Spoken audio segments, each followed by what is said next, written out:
Social media logins. Now let me step you through the public Wi-Fi login feature. Vodafone's social Wi-Fi offers an array of social media login methods. You can choose from such as Facebook, Weibo, Instagram, Twitter.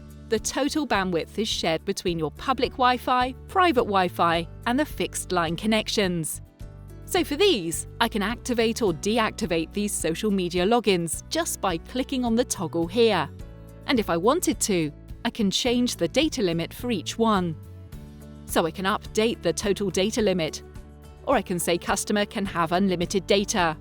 I could also change my time limits and speed limits, and this would be all applied to the Wi-Fi usage. There's also a section here for website redirect.